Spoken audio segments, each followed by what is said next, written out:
สวัสดีค่ะมื้อนี้มาบอกกับสาวใหญ่พาเพื่อนเด้อค่ะมื้อนี้สาวใหญ่ก็สิมาเฮ็ดแกงหน่อไม้กินนะคะไปเบิ่งกันเลยว่าเฮาสิเฮ็ดจังไดนะคะนี่เฮาก็สิไปเฮ็ดกับข้าวกันเลยค่ะมื้อนี้มีกับข้าวก็มีซื้อหน่อไม้มาแต่ตลาดแต่ว่าตอนไปบ่ได้ถ่ายให้ทุกคนได้เบิ่งเด้อเพราะว่าบ่มีไผจับกล้องอีหยังมันขับรถแน่ก็มันอันนี้หน่อไม้ได้มา2แล้วก็อันนี้น้ำยานางของเฮ็ดแกงหน่อไม้มีเฮ็ดแน่ปูเข้มแล้วก็อันนี้ผักบวบมีผักบวบผักขะแยงผักขะแยงบานให้แซ่บไปบ้านนี้ไปเฮ็ดกันเลยตอนนี้เฮาก็ปอกหน่อไม้แล้วล่ะบัดนี้เฮาก็สิมาจักมันต่อตอนนี้เฮาก็ทุบหน่อไม้แล้วล่ะนะคะเพราะว่าอยากบ่ได้จักเด้อนี่ทุบเอาทุบแบบนี้ว่าอยากกินแบบทุบๆเอาเบิ้งลองเบิ้งทุบแล้วเลยเด้เนี่ยเอาก็สิไปต้มมันบัดเนี่ยอันนี้เป็นผักค้าอันนี้เขาต้มนะอันนี้ผักขะแยงผักค้าผักขะแยงอันนี้ผักบวบเขาเสียเอามาแกงใส่บัดมันจืดแล้วเขาก็สิมาแกงตอนนี้เขาก็สิมาเตรียมผักที่ว่าเขาสิใส่เดี๋ยวเขาก็สิมาล้างผักตัวเขาสแกงใส่อันนี้ผักขาหลักผักบวบผักแยง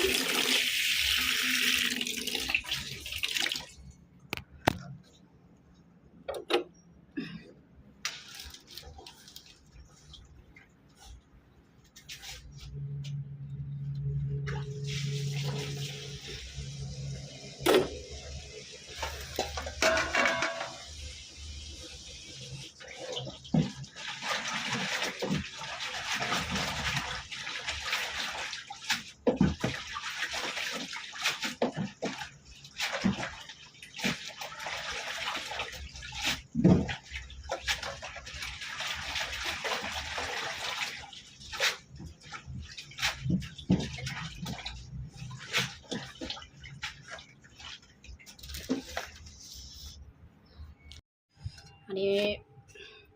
ผักตัวข้างล่างแล้วบางยาแต่เนี่ยมีเฮ็ดแน่แล้วก็มีปูดองปูเค็มอันนี้ผักกาดน้อยผักกาดน้อยแซ่บๆเลยนี่กินกับป่นกับแจ่วก็ได้แต่ว่ากินกับแกงหน่อไม้ก็ได้เด้อแซ่บเขาก็สิมาตำข้าวเบื่ออันนี้ข้าวเบื่อตอนนี้เนี่ยอันนี้ก็พดแล้วจนได้กระสุกอันนี้เขาสิมาตำข้าวเบื่อ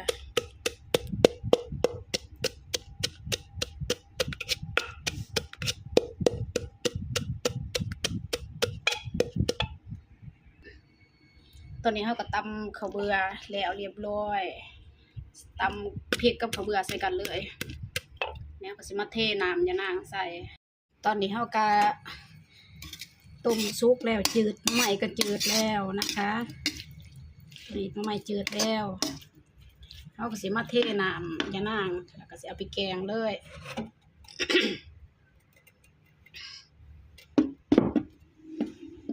น้ำยานางฮะไปแกง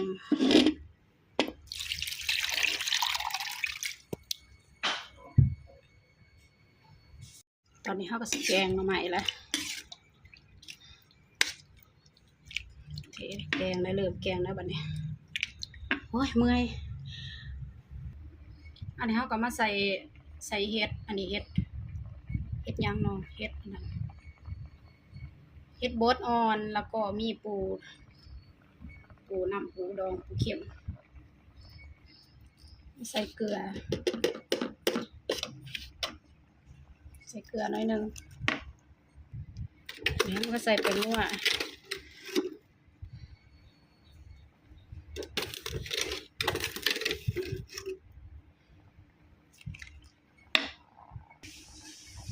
ใส่ปลาแดก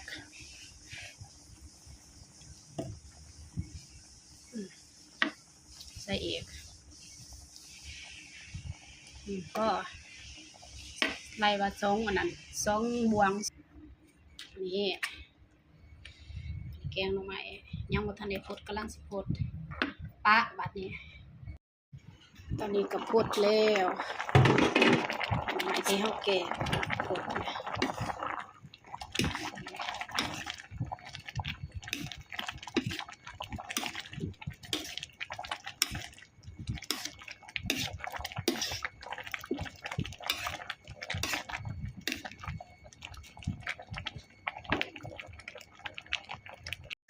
นี่ก็แกงหน่อไม้เขาก็สุกแล้วเขาก็สิมาใส่ผักใส่เรื่อยๆลูกจังแซ่บเพราะว่าผักมันมีหลายอย่างมีผักขะแยงผักคะแล้วก็ผักหยอดบวบมาใส่แนวนี้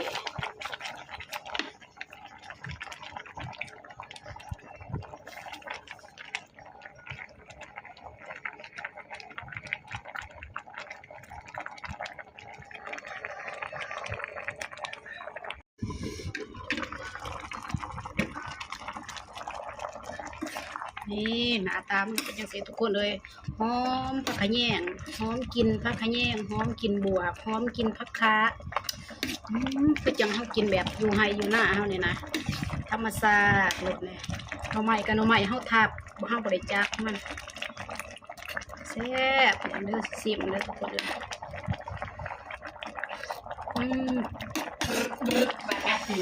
สุดยอดความแซ่บเนี่ยสิตักแล้วก็ไปกินข้าวกัน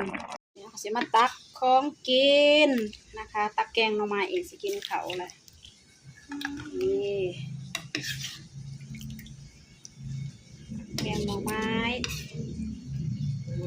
แซ่บๆหอมผักขะแยงหวยๆอยู่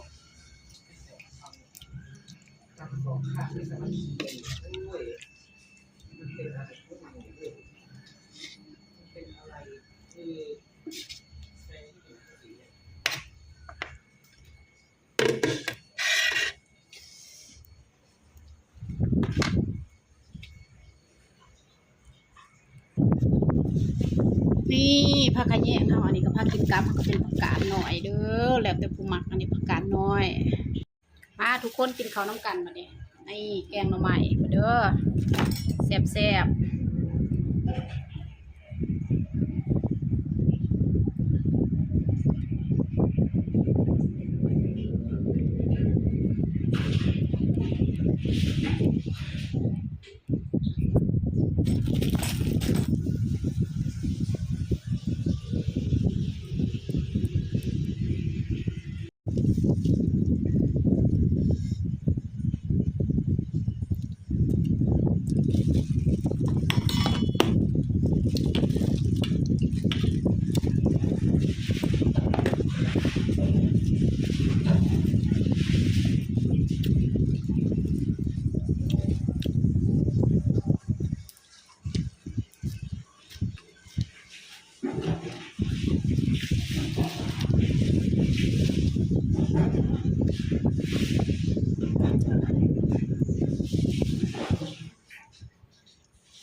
ผักกาดน้อย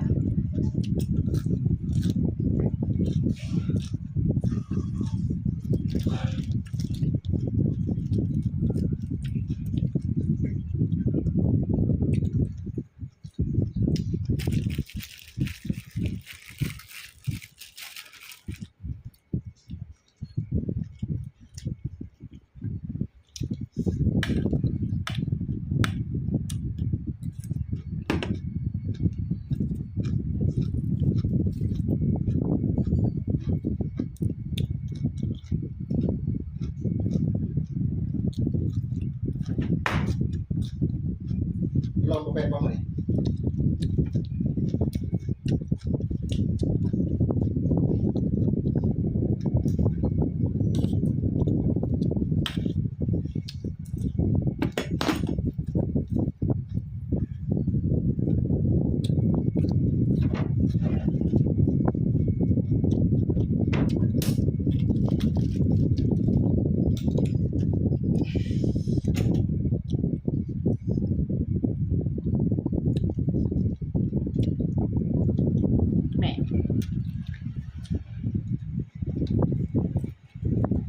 ว่าเลยชัดๆเลยอาลีพูดแน่นอนไอ้ที่นี่